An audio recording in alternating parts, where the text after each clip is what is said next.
igual, si hablamos de salud pública, yo creo que vos sabés que yo siempre tuve algún tipo de actividad de salud pública. Lo que ha pasado en estos 2 años casi de pandemia y la respuesta que pudo dar el Estado, mal que mal, ¿no? No existiría, y no ha existido en otros países que no tenían un sistema de salud tan organizado como el de Argentina, con Ujú. todos los bemoles que vos quieras ver, pero realmente la acción que ha tenido el sector público es el único que ha reaccionado. Por otro lado, el privado acompañó de otra manera, Ujú. pero digamos, qué sé yo, para que tengas una idea, yo trabajo en el hospital de niños Orlando Lacia de Santa Fe. En este momento no tenemos camas, o sea, está completamente eh, lleno el hospital, o sea, queda solamente para alguna urgencia, pero sin ese trabajo cotidiano, constante de todos los miembros del equipo de salud, seguramente estaríamos mucho peor. Coincido totalmente con vos, Jorge. Se ha puesto la salud pública los pantalones largos. Digo, acá yo lo que temía era qué pasaba si se terminaba el recurso humano. En algún momento la gente se puso reacia, los antivacunas, los anticuarentena, y yo me preocupaba más que por los antivacunos y los anticuarentena, es por la gente, por los médicos, por los enfermeros, por las mucamas, digo, que puedan llegar a resistir toda esta embestida que se venía. Bueno, gracias a Dios pudieron lograrlo, así que bueno, mi aplauso, mi agradecimiento a ellos que estuvieron así en el frente. Es invalorable lo que han hecho y después podremos analizar, si querés, la parte política de todo esto, pero en lo que es el laburo se han puesto, es decir, la pandemia al hombro y no hay nada que reprochar. Sí, así es. Eh, bueno, Jorge, a lo que te hemos llamado, esto a ver, que me mandó los videos un amigo, yo te digo la verdad, sí sabía de la neurocirugía, sabía que se hacían esta cirugía, pero no sabía que ya había un proyecto en la provincia de, bueno, de que se hace ya con tecnología 3D y que las prótesis que antes a lo mejor tenían un alto costo porque había que hacerla de otra forma, a mano, no sé, vos lo podrás explicar. Hoy se trabaja de una manera distinta, con más precisión y bueno, y es un proyecto que está aquí en nuestra provincia. Sí, es una innovación, un pequeño desarrollo que hicimos en el servicio de neurocirugía del Hospital de Niños, que lo empezamos hace más o menos 2 años atrás, simplemente porque teníamos una carencia que consistía en que los chicos que habían sido operados, generalmente por traumatismo de cráneo grave, ¿no?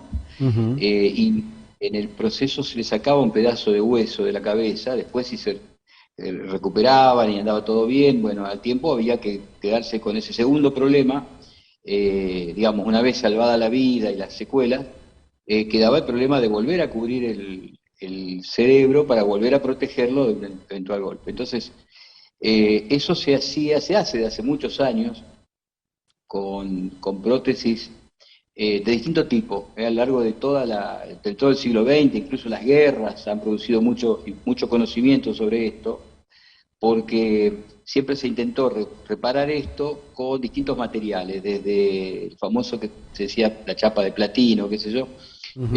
hasta otros materiales más como acero inoxidable, y desde hace unos 30, 40 años se utilizan materiales sintéticos, polímeros, plásticos, ¿no es cierto?, que tienen la misma dureza que el hueso y que tienen mucha más posibilidad de formarse de acuerdo a la necesidad espacial que tenga ese déficit en el hueso.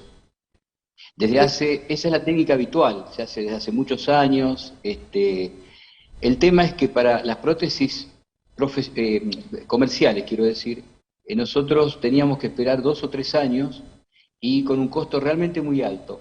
Entonces el chico andaba con un casco en la cabeza o dando vueltas por ahí por el mundo, digamos, sin mucha protección. Mientras que nosotros insistíamos, generalmente muy burocrático, hasta que llegaba finalmente la prótesis y la colocábamos. Desde que apareció esta posibilidad de impresión con impresoras 3D, estuvimos leyendo algo. En el mundo hará unos 10, 15 años que se hacen. En la Argentina hará 5 o 6. En distintos hospitales, generalmente de ciudades grandes de la Argentina.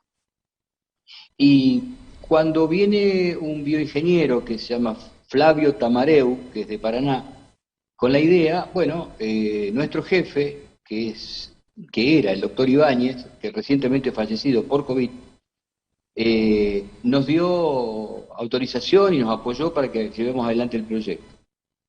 Entonces, entre los neurocirujanos del servicio, que hoy somos la doctora Elena Sena, el doctor Morsucci, y yo, fuimos, y la doctora Gatti, que también servía de nexo con el bioingeniero, empezamos a desarrollarlo. Entonces hicimos un proyecto de más o menos un año y medio de trabajo y lo fuimos cumpliendo.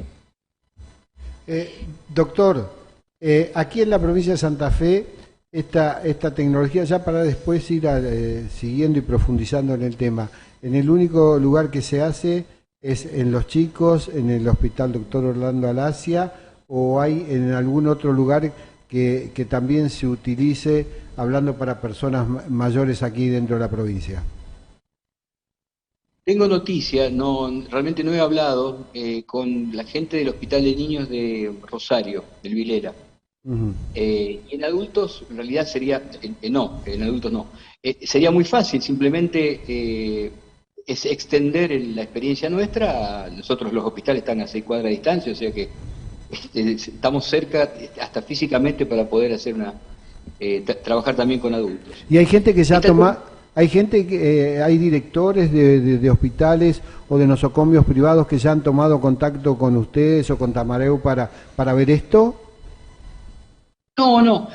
La técnica habitualmente es a través de impresoras comerciales. Entonces las obras sociales reconocen, también a través de muchos trámites y bastante dinero, hasta que finalmente consiguen una o lo consiguen desde Buenos Aires, proceso que demora más de un año. Nosotros lo que hicimos simplemente, viendo la demanda que teníamos en el hospital público y la posibilidad real de que una máquina impresora 3D resuelva el defecto óseo que nosotros veíamos en los chicos, bueno, simplemente nos pusimos en campaña para llevar adelante el proyecto. Pero la técnica en sí tiene muchos años. Lo que pasa es que se depende de un factor comercial, que es la producción por empresas. Hay varias empresas en el país que hacen esto, de distintas calidades, de distintos materiales, para reemplazar lo que es un déficit craneal óseo. Y después está la otra técnica, que también es antigua, que es hacerlo a mano. Si el déficit craneal es muy chiquito, se puede moldear en el momento de la cirugía con un material que es metilmetacrilato, que es una especie de cemento plástico que fragua, ¿no es cierto?, de 5 o 6 minutos, dándole la forma en el momento quirúrgico. Eso se ha hecho hace mucho para craniectomías pequeñas que tienen, digamos, que uno puede modelar a mano. El problema está en las grandes, en aquellas que tienen formas complejas, en la parte del ojo que tiene 3 superficies, ¿no es cierto? Ahí es cuando nunca el efecto estético queda bien. Entonces, este tipo de tecnología que tiene ya varios años, que es la impresión 3D, es fantástica para estas aplicaciones, ¿no? ¿Se hacen muchas de estas operaciones por mes en el Hospital de Gracia? Más o menos unas 8 por año. 8 por año, bastante. Porque, ¿y de qué provienen? ¿De tumores, de accidentes? ¿De qué patologías? Las dos cosas que acaba de nombrar. Ahora en pandemia bajaron muchísimo los accidentes, pero antes era frecuente. Nosotros tenemos un accidentado cada 10 días o uno por semana, de distintas gravedades. Muchos de esos requieren cirugía. Y también heridos de bala, heridos por maltrato, es decir, varias situaciones en donde, que son todas con traumatismo de cráneo, hace necesaria la extirpación de hueso generalmente para liberar el cerebro, ¿no? Y después en tumores, pero es menos frecuente porque el tumor es mucho más, no es una cirugía de urgencia, se puede planificar y en general volvemos a colocar el mismo fragmento de hueso que le sacamos en la cirugía. Ujú. Doctor, ¿cómo le va? Jonathan lo saluda, buenas noches. Buenas noches, ¿cómo te va, Jonathan? Consultarle, bueno, usted lo ha venido explicando muy bien todo el procedimiento, pero digamos, ¿esto tiene algún tipo de apoyo, corríjame, digamos, estatal, digamos, algún tipo de subvención para su fabricación? ¿Se podría pensar, digamos, en algún tipo de masificación de este procedimiento a nivel, digamos, de salud pública? ¿Cómo sería ese tema? Mira, nosotros habitualmente tenemos proyectos en marcha de desarrollo, de investigación, eh, por varios motivos, pero en general porque, digamos, trabajo con gente muy creativa y entonces estamos siempre pensando en alguna solución nueva. Ujú. En este momento tenemos, por ejemplo, 4 proyectos en marcha, algunos más lindos que esto, más interesantes, pero este es mucho más visible, más impactante. En este caso, pudimos hacer una financiación directamente con el hospital. Ujú. Cuando fuimos a hablar y le mostramos los números que ahorraría el propio hospital al no comprar la prótesis, bueno, en fin, nos dieron primero, nos dijeron, nos apoyaron verbalmente y después finalmente nos dieron dinero y hoy cerramos el circuito de tal manera que el que produce cobra por su trabajo. Que eso ojalá lo pudiéramos tener en todos los proyectos en donde hubiera una circulación de dinero que nos permita seguir. Acá muchas veces o ponemos plata del bolsillo o lo hacemos con los recursos que tenemos en el hospital. Hasta ahora no nos planteamos la explotación comercial de esto, Ujú. sí hablamos con el ministerio, vinieron a escucharnos, esto todo empezó en el hospital y por ahora sigue en el hospital de niños, ¿no? Claro. Pero podría ser útil también para los otros hospitales de la provincia porque la ANMAT nos autorizó a trabajar siempre que no salgamos de los límites de la provincia y siempre que no hagamos una explotación comercial de esto. O sea, si está dentro de la producción hospitalaria para uso hospitalario, se puede hacer y está autorizado.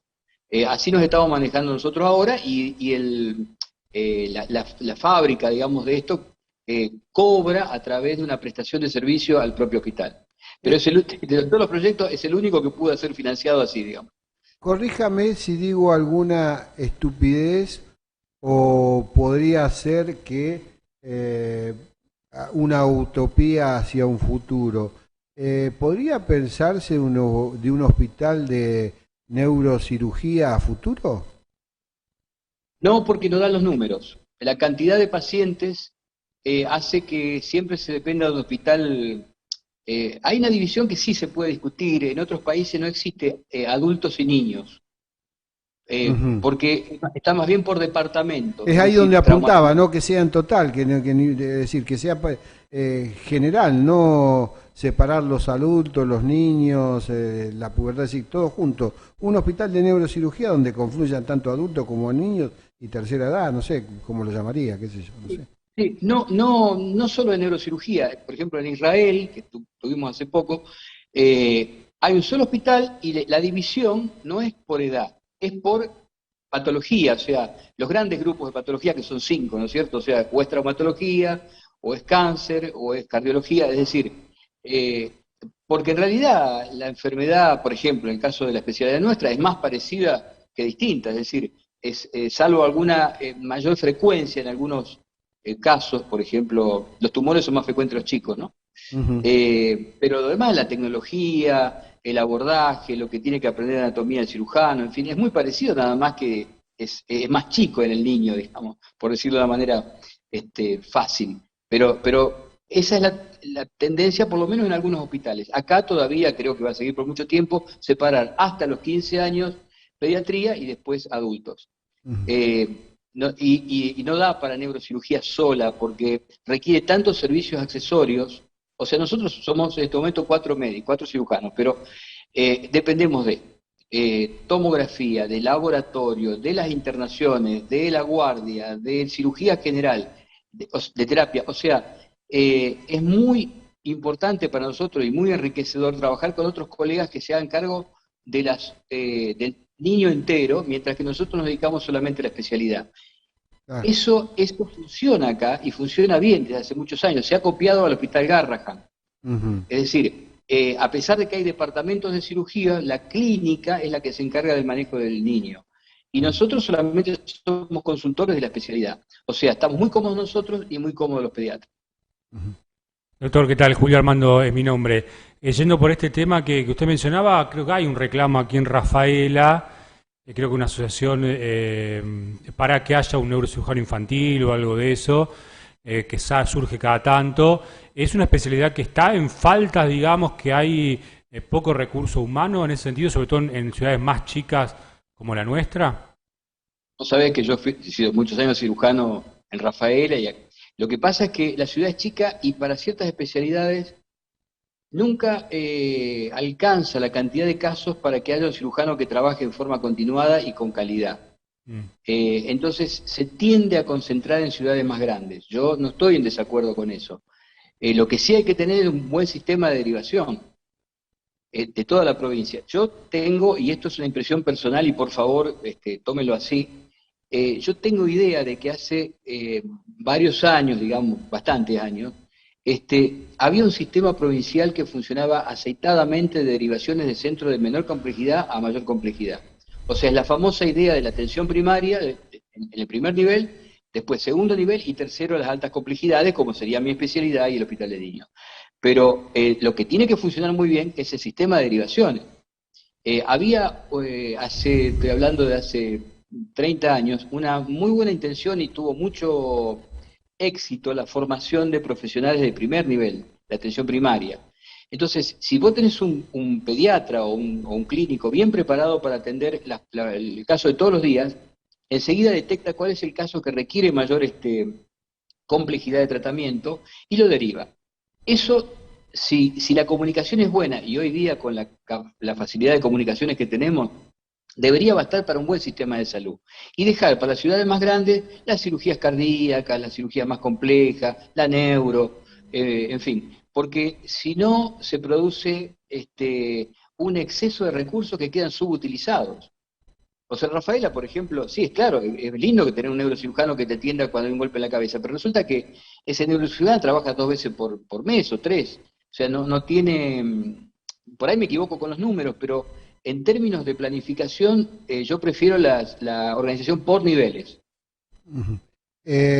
Doctor, entonces podríamos decirse que este sistema en la provincia ya deja de pasar a ser experimental para hacer una cosa que se afianzó, que está y que se queda y que seguramente va a extenderse hacia otros nosocomios.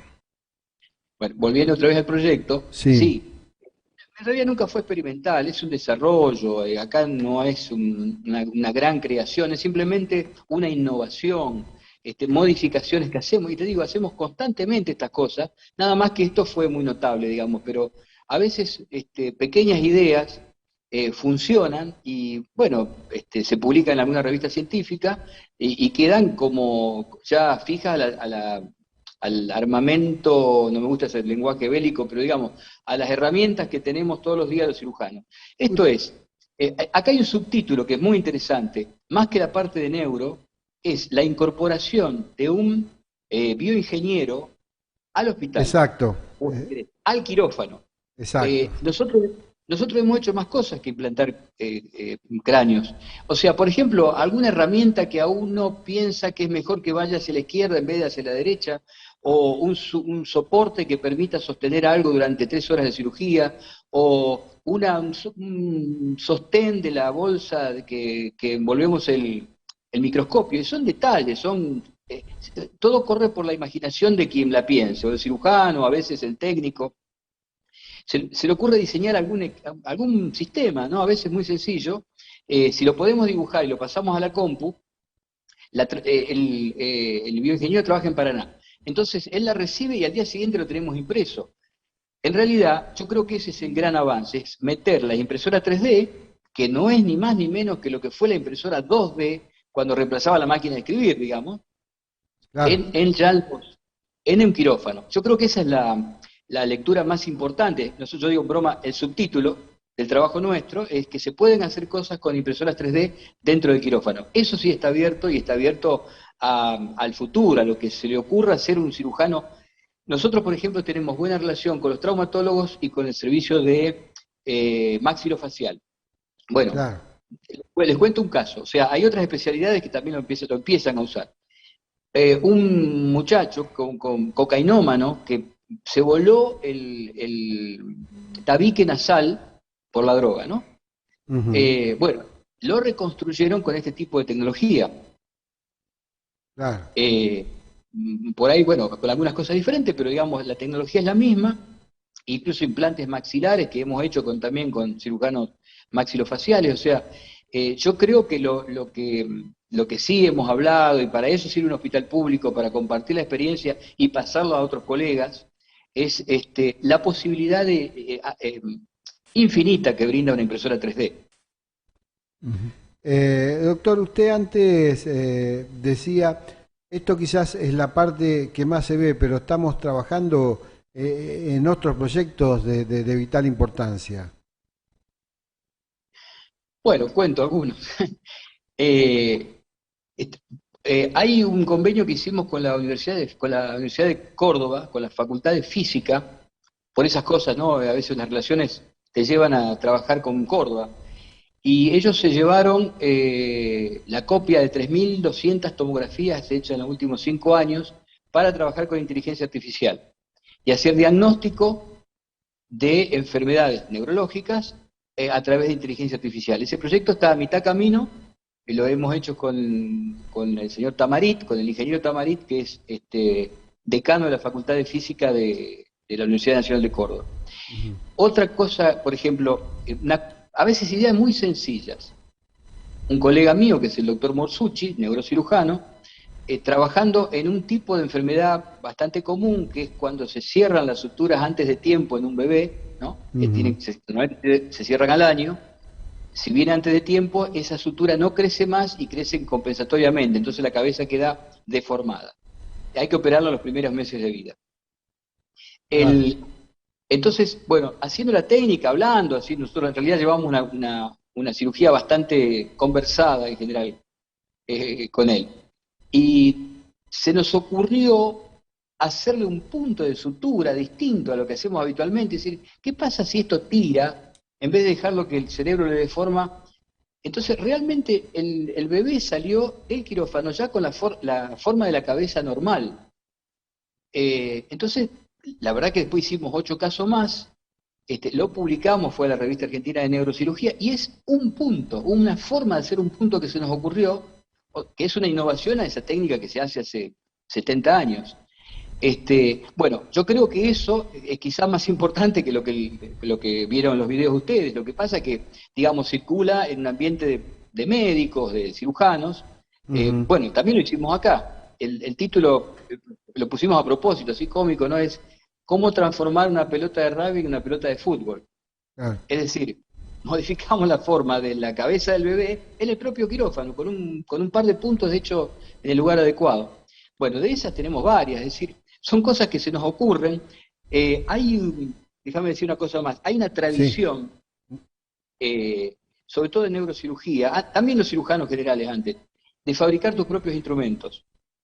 Porque a veces se ocurre alguna idea, generalmente, bueno, uno que ha estado mucho en talleres de autos, mis tíos tenían autos de carrera, qué sé yo, así que yo Ujú. prácticamente me he criado en la adolescencia en los talleres de autos, ¿no es cierto? Sí. Entonces, uno tiene esas soluciones de tipo práctica que, llevados, digamos, a una situación concreta, quirúrgica, a veces soluciona un problema de una manera muy simple, ¿no? Eh, bueno, eso nos sucede frecuentemente y realmente a mi edad es una de las cosas que más me motiva para seguir entrando al quirófano. Es decir, la posibilidad de crear alguna cosa, de fabricar o de inventar algún detalle, bueno, que o haga más corta la cirugía o de mejor calidad o como en el caso de los implantes, realmente resuelve un problema serio para el chico, ¿no? Doctor, queremos agradecerle este contacto y la verdad que como rafaelinos nos sentimos orgullosos de tener profesionales como usted. Bueno, bueno, ¿Eh? muchas gracias, no es para tanto. O sea, otra vez, ¿no? Si quiero decir algo es, yo lo voy a citar nuevamente al doctor Miguel Ibáñez, que fue el que hizo el servicio, falleció hace un mes por COVID. Él fue el que armó todo el servicio y que siempre nos inculcó la idea de trabajar en equipo, de construir cosas juntos, de innovar. así que lamentablemente lo perdimos, ahora estamos reorganizando el servicio. Esto fue una cosa que hicimos con él, y eso, el trabajo en equipo siempre hay algo que es superior a la suma de dos individualidades, ¿no? Bien, gracias nuevamente, gracias por estas novedades, gracias por contarnos esto, y cuando usted crea conveniente que la gente tenga que saber alguna novedad de salud y de todas estas cosas que a veces no tienen la trascendencia que tienen que tener en los medios, usted tiene aquí las puertas abiertas para hacerlo conocer. Bueno, muchas gracias, saludos a toda la mesa y a la audiencia. Abrazo fuerte, gracias doctor. El doctor Jorge Beninca, neurocirujano del staff de neurocirujanos del hospital Dr. Alasia de la provincia de Santa Fe.